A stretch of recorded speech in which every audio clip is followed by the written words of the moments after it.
18 साल बाद राहु का तूफान। मृत अवस्था से जागकर जीवित अवस्था में आए। मीन राशि की 10 सच होने वाली भविष्यवाणी जो उड़ा देगी आपके होश। दोस्तों, कभी कभी जिंदगी में ऐसे मोड़ आते हैं जब सब कुछ जानते हुए भी हमें चुप रहना पड़ता है, ताकत होते हुए भी सहना पड़ता है। कलयुग के राजा राहु की भी ठीक ऐसी ही स्थिति थी।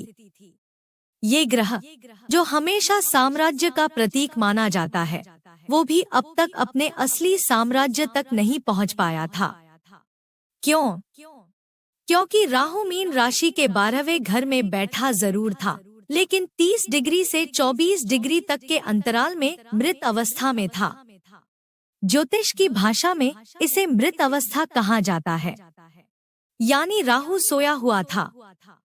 उसका प्रभाव सीमित था, लेकिन वक्त हमेशा एक जैसा नहीं रहता। करवट आती है और यही करवट आने वाली है 2 सितंबर को। इस दिन राहु मृत अवस्था से बाहर निकलकर जागृत हो जाएगा, यानी वो शक्ति जो अब तक सोई हुई थी अब प्रचंड रूप में सक्रिय होने वाली है। और ये सक्रियता कोई साधारण नहीं, बल्कि इतनी प्रबल होगी कि 2026 तक के पूरे समय की नींव इसी 2025 में रखी जाएगी। ये समय होगा परिवर्तन का, साम्राज्य के विस्तार का, एक ऐसे दौर का जो आपके जीवन को हिला कर रख देगा। क्योंकि राहु है ही ऐसा ग्रह। बाकी सभी ग्रह सिर्फ हवा के झोंके की तरह होते हैं, लेकिन राहु तो तूफान है। और ये तूफान आपके जीवन को कहां तक ले जाएगा, यही हम समझेंगे। सबसे पहले देखते हैं राहु का स्थान। ये बैठा है आपके 12वें भाव में। और 12वां भाव क्या होता है? विदेश, निवेश और खर्चों का। यही वह स्थान है जहां 11 नंबर की राशि भी मौजूद है। यानी अगर आपका सपना है कि आपका करियर विदेश की धरती पर चमके, तो ये समय आपके लिए गोल्डन पीरियड है। जो लोग पहले से विदेश में हैं, उनके लिए ये और भी शुभ साबित होगा। इतना ही नहीं, 12वां भाव निवेश का भाव माना जाता है। और राहु से बड़ा निवेशक कौन? ये राहु ही है जो बड़े निवेश के अवसर देगा। ये समय आपके लिए एक बड़ी फाइनेंशियल मूवमेंट का होगा। और राहु की जो 3 दृष्टियां हैं, वो आपके जीवन में गजब के सकारात्मक बदलाव लाने जा रही हैं। तो तैयार रहिए, क्योंकि ये राहु अब सोने वाला नहीं। ये जग चुका है और ये तूफान लाने वाला है आपके जीवन में। तो अब आइए दोस्तों, बिना देरी किए हुए जानते हैं राहु के जीवित अवस्था में आने की वो 10 बड़ी सच होने वाली भविष्यवाणी। लेकिन वीडियो को आगे बढ़ाने से पहले कमेंट बॉक्स में सच्चे मन से लिखिए जय महाकाल, हर हर महादेव। और वीडियो को एक लाइक कर वीडियो को हाइप जरूर करें। दोस्तों, चैनल पर नए हैं तो चैनल को सब्सक्राइब कर ले। पहली भविष्यवाणी। मीन राशि वालों सुनिए ध्यान से, आपकी पहली बड़ी भविष्यवाणी क्या कहती है। बात करते हैं राहु की 3 शक्तिशाली दृष्टियों की। राहु जब जागृत होता है तो सिर्फ अपनी स्थिति से नहीं, बल्कि अपनी दृष्टियों से भी जीवन में बड़े बदलाव लाता है। सबसे पहले ये जान लीजिए, राहु की पहली दृष्टि यानी 5वीं दृष्टि जा रही है आपके 4th भाव पर। दूसरी 7वीं दृष्टि पड़ेगी आपके 6ठे भाव पर। और तीसरी सबसे गहरी 9वीं दृष्टि पहुंचेगी 8वें घर पर। अब सवाल है, इन 3 दृष्टियों का आपके जीवन पर असर क्या होगा? आइए समझते हैं। सबसे पहले 4th भाव पर राहु की दृष्टि। ये घर प्रॉपर्टी और सुख सुविधाओं का भाव है। और जब राहु अपनी शक्ति यहाँ डालता है तो परिवर्तन निश्चित होता है। जो लोग लंबे समय से स्थान परिवर्तन का इंतजार कर रहे थे, जो लोग किसी कारण अटके हुए थे, अब बाधा हटेगी। राहु आपकी राह आसान करेगा।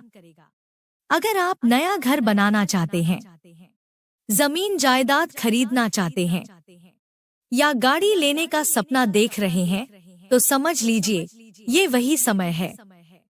क्योंकि 2 सितंबर से लेकर अगले पूरे साल तक यह राहु की दृष्टि आपके लिए सबसे बड़ा सपोर्ट सिस्टम बनेगी। यह सिर्फ मौका नहीं है, यह भाग्य का संकेत है। दूसरी भविष्यवाणी। दोस्तों, बात करते हैं सबसे बड़ी भविष्यवाणी की। अब आती है राहु की दूसरी शक्तिशाली दृष्टि, 7वीं दृष्टि, जो सीधे जा रही है 6ठे भाव पर। और दोस्तों, यह कोई साधारण भाव नहीं है। यह भाव है आपकी नौकरी, आपका काम, आपकी मेहनत का घर। जब राहु अपनी नजर यहाँ डालता है, तो समझ लीजिए बदलाव तय है। जो लोग जॉब में फंसे हुए हैं, जहाँ मेहनत है पर रिस्पॉन्स नहीं, अब उनके लिए राह खुलने वाली है। बहुत से लोगों को इस समय पर करियर चेंज का संकेत मिलेगा। यह बदलाव सिर्फ मजबूरी में नहीं होगा, बल्कि आपको वहां ले जाएगा जहां आपका असली मुकाम है, जहां आप अपनी ताकत को पहचान पाएंगे। और हाँ, 6ठा भाव सिर्फ नौकरी का नहीं, बल्कि शत्रु और रोग का भी भाव है। तो जिन लोगों के जीवन में छुपे हुए दुश्मन हैं, जो आपको रोकने की कोशिश कर रहे हैं, जो बिना वजह आपकी टांग खींचते हैं, राहु का यह समय उनकी सारी चालों को नाकाम कर देगा। आप जीतेंगे। अब बात करते हैं स्वास्थ्य की। अगर लंबे समय से किसी रोग से परेशान हैं, बार बार डॉक्टर बदलने के बावजूद राहत नहीं मिली, तो राहु का यह समय आपको उस परेशानी से बाहर निकालने का दरवाजा दिखाएगा। यह ग्रहण का असर, वह इलाज, वह रास्ता सामने लाएगा जिसकी आपको तलाश थी। और दोस्तों, 6ठा भाव लोन और कर्ज से भी जुड़ा है। अगर आप लंबे समय से कर्जे में डूबे हुए हैं, बार बार पेमेंट्स और ईएमआई के दबाव में परेशान हैं, तो यह राहु ही है जिसके पास अमृत का कलश है। जैसे समुद्र मंथन में राहु ने अमृत का स्वाद लिया था, वैसे ही यह राहु अब आपको राहत का स्वाद चखाने आ रहा है। कर्जे से मुक्ति का रास्ता खुलेगा। तीसरी भविष्यवाणी। मीन राशि वालों, तीसरी भविष्यवाणी बहुत ही खास है। अब आती है राहु की आखिरी और सबसे तीखी नजर। ध्यान से सुनिए। यह दृष्टि किसी साधारण स्थान पर नहीं, सीधे अष्टम भाव पर पड़ रही है।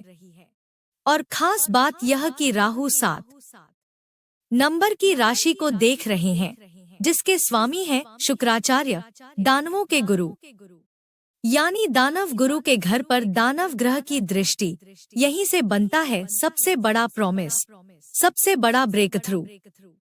अष्टम भाव वही जगह है जहां पहले हमने रुकावटें, बाधाएं, मानसिक दबाव और उलझने देखी थी। राहु अब घोषणा करता है, बस अब और नहीं। अब पैरों में जंजीर नहीं, अब बेड़ियां टूटेंगी। यह दृष्टि आपको समस्याओं की सुरंग से बाहर निकालकर एक नए आयाम से, ज्यादा स्थिर और सकारात्मक माहौल से जोड़ती है। जो लोग research, investigation, data, chemistry, tech AI, audit, insurance, tax, psychology या ओकल्ट स्टडीज से जुड़े हैं, इस समय आपकी डीप वर्क कैपेसिटी चमत्कारी तरीके से बढ़ेगी। जो प्लान आप बना रहे थे, जो थ्योरी, जो प्रोजेक्ट अधूरा छूट गया था, अब पक्के क्रियान्वयन, एग्जीक्यूशन से लक्ष्य तक पहुंचना संभव होगा। यही है राहु की अष्टम दृष्टि का असर, गहराई में जाकर समाधान निकालना। और याद रखिए, 18 साल बाद राहु फिर से उसी जोन में है जिसे परंपरा में शनि का घर और कई मतों में राहु का अधिष्ठान माना गया है। यानी इस बार परिणाम छोटे नहीं, खुलकर और बड़े पैमाने पर मिलेंगे। जहां जहां ऊपर संकेत दिए, वहीं आपको स्पष्ट और सकारात्मक रिस्पॉन्स देखने को मिलेगा। अंतिम भविष्यवाणी। दोस्तों, हर सिक्के के दो पहलू होते हैं।